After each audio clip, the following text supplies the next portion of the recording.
Hi, friend. Welcome to Holly's Highlights, a podcast designed to encourage, inspire, and equip you to intentionally live your life full of purpose. I'm your host, Holly Kirby, motivational speaker, leadership cultivator, marketing strategist, and personal cheerleader. Let's check out today's highlight. Looking for your next meaningful summer read? Facelift Embracing Hope Through Your Heartaches is the perfect companion for your beach bag or book club. This powerful, honest, and inspiring journey explores how we find strength in the middle of life's toughest seasons and how hope can rise from heartbreak.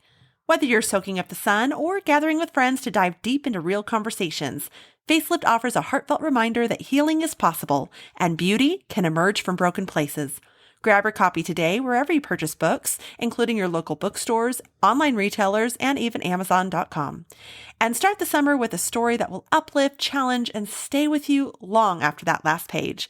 Book club discussion guides are available in each copy.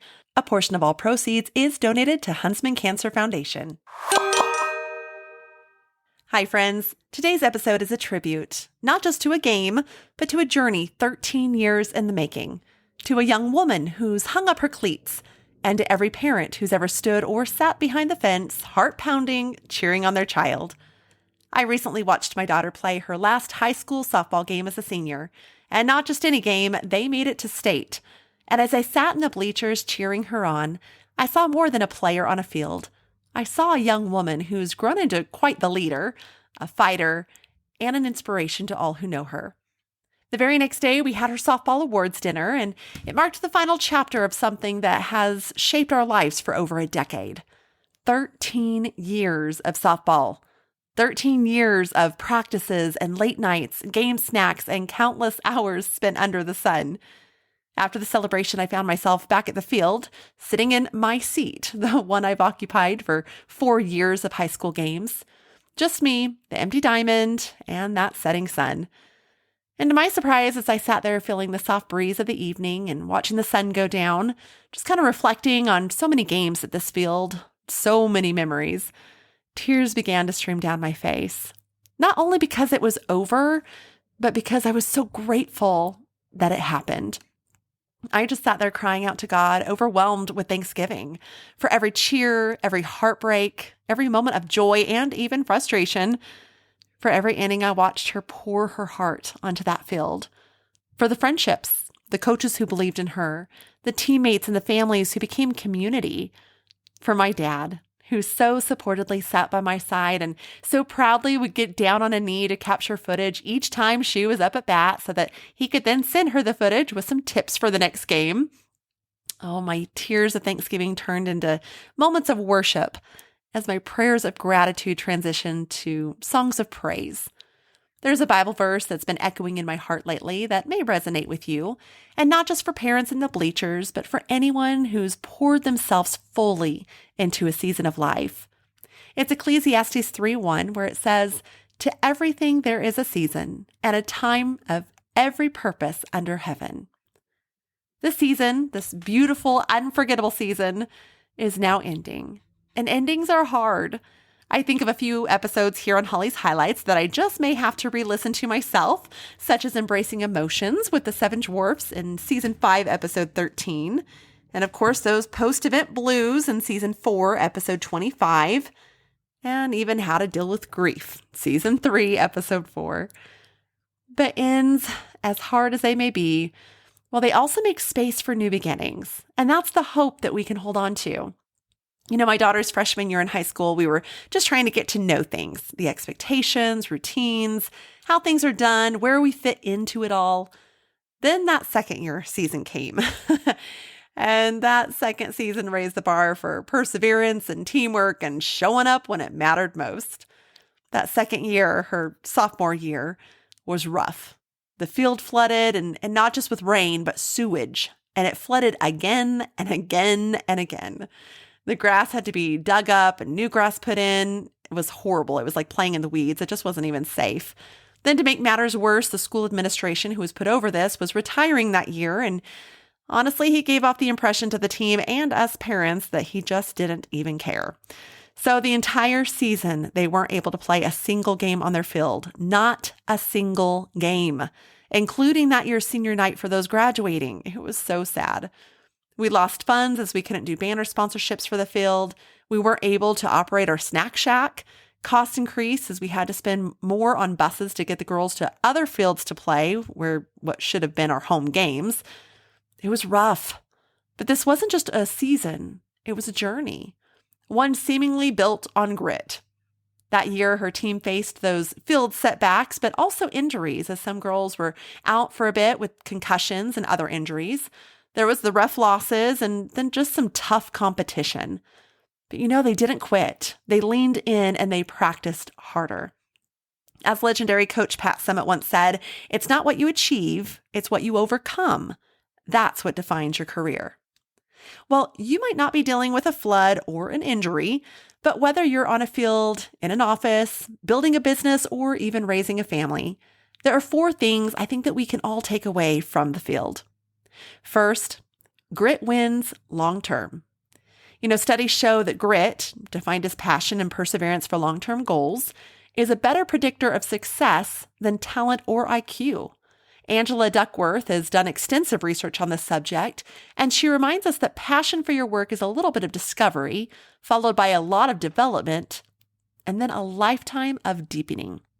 This is not a sprint, but it's a marathon, just as my daughter's time playing this game was a 13-year journey. We dive deeper into goal setting in Season 2, Episode 1, but might we not forget that grit wins in the end? Second, leadership is influence, not a title. Although my daughter played catcher and was designated co-captain, she didn't wear a captain's badge for all to see. Rather, it was her encouragement, her example, her energy that made her a true leader.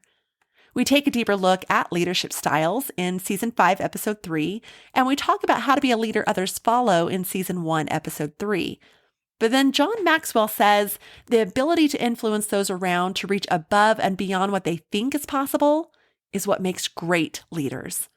So don't wait to be given a title to be effective. Third, teamwork multiplies strength. A solo home run is great, but softball, like life, is won in doubles, assists, and the energy of everyone pulling in the same direction. Some of the most powerful plays I saw were when the team band together to support each other, playing off each other's strengths and knowing each other's weaknesses so that they could be there to back them up. Just as the saying goes, teamwork makes the dream work. Cheesy, yes, but ever so true. And fourth, your attitude is your superpower. There were games they should have lost, but her positivity kept the dugout alive. There was one game specifically that I recall where my daughter hollered at the dugout and some parents thought she was asking for water. However, what she was hollering was for the girls in the dugout to get up off their high knees, to get excited and have some energy and cheering on all the girls who were on the field, because she knew their attitude could impact that inning. That's not fluff. That's fuel. Now, if you're navigating your own final innings in something, perhaps a chapter closing, a child graduating, a project wrapping up, here are 5 things to carry with you. 1, celebrate the small wins along the way. They do add up to the big ones. Those base hits, the stolen bases, the high fives, and even the strikeouts. Every moment counts. Every memory is a piece of your story. So don't wait for the big wins to celebrate. Zechariah 4:10 says, "Do not despise these small beginnings, for the Lord rejoices to see the work begin." Number 2, keep showing up when it's hard. Grit grows when it's tested. Now, I only missed one game in 13 years, and that was to care for a loved one. But the truth is, being there isn't just about geography. It's about presence. In life, in love, in parenting, be all in. Not just on the sidelines, but there in the thick of it. Whether it's cheering, driving, organizing, volunteering, or simply listening after a tough loss, when we show up with our whole heart, God meets us there. We talk about the gift of being in the present in Season 3, Episode 26, but then Colossians 3:23 reminds us, whatever you do, work at it with all your heart, as working for the Lord. 3, surround yourself with people who push you and believe in you. There was a moment my daughter lost her love of the game, but when she had someone step in who showed her she believed in her, well, she seemed to be revived. Just as Proverbs 27:17 assures us, as iron sharpens iron, so one man sharpens the countenance of another. 4. Play your game. Stay true to your strengths and your style. The field has taught her, and me if I'm being honest, about discipline, perseverance, teamwork, grace under pressure. Softball became more than just a sport. It became a classroom of character. Now, we talk about how to be a leader of character in Season 1, Episode 5, but then Romans 5:3-4 does say that we rejoice in our sufferings, knowing that suffering produces endurance, and endurance produces character, and character produces hope. And finally, don't miss the joy. This season, this moment, it only comes once. Joy doesn't always come in trophies or top rankings either. Each and every game, I soaked it up. Although sometimes I'd joke the game could be finished early with the third inning ahead by 15 rule or the fifth inning ahead by 10 rule. But the truth is, I could have watched her play all day, every day. In fact, the first 3 years of high school, I attended both the varsity and the JV games. Psalms 126:3 says, "The Lord has done great things for us, and we are filled with joy." These aren't just lessons for athletes, my friends. They're truths for life. I was blessed with many joys throughout the years watching my daughter play. Some tops from this year alone include her home run bunt that won the game, finally capturing her on video, drawing her tribute of a dragonfly in the dirt during a game as she thought of her Momo, my mom, who passed away 5 years ago to glioblastoma brain cancer. But one I will cherish the most is after her final game, making her way through the crowd to come and embrace me in the biggest hug. In that moment, nothing else mattered.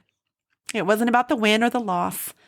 It was about love, connection, and the quiet ways our children show us how much they're watching, how much they care. That hug meant the world to me. That moment meant everything to me. And it's a memory I'll carry with me long after this season. So to the parents still in the stands, keep going, keep cheering, keep praying. These days are fleeting, but their impact is forever. This time is sacred. And to those whose final out has already come and gone, like it has for us, know this: the legacy doesn't end at the last game. It lives on in the character we've shaped, the love we've shared, and the memories we've made. And now to my daughter. Gator Girl, from the first T-ball swing to your last at bat, from putting on your first catcher's gear you got after a fun shopping trip with your uncle, to being a fierce competitor at state, where we both came home with quite the sunburn, might we add. It has been my greatest honor to be your mom, your biggest fan and cheerleader, your biggest believer. Sweetie, you've played this game with your whole heart, and with quite the hustle too. You've inspired me with your grit, your grace, and your growth. You taught all of us watching more about giving it your all and leadership than we ever expected to learn from the bleachers. Watching you grow up on these fields has been one of the greatest joys of my life. And though the season has ended and this chapter is closing, know this: what you learned will take you places no scoreboard could ever track. I will always be in your dugout. I will always be in your corner. I will always be cheering you on, no matter where life takes you. Baby girl, I have known since you were a little girl, at age 3, asking me why God made me in charge, that God had amazing plans for you. As one of your favorite Bible verses, Jeremiah 29:11 assures, "For I know the plans I have for you, declares the Lord, plans to prosper you, not to harm you, plans to give you hope and a future." So walk into the next chapter with your head high, your heart open, and your faith strong.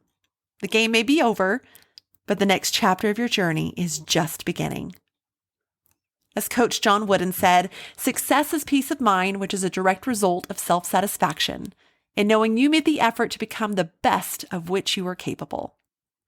Friends, whether you're raising a child, leading a team, or even chasing a dream, remember this: the final inning doesn't define the game. The heart you play with does. So go play your game, leave it all on the field, and savor every swing. Thanks for joining me today. If this episode touched your heart, would you please share it with someone who needs the encouragement? Perhaps someone who is standing at the end of their own chapter.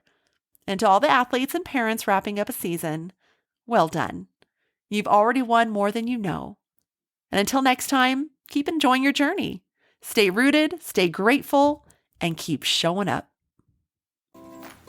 Thank you for joining me on this journey of life.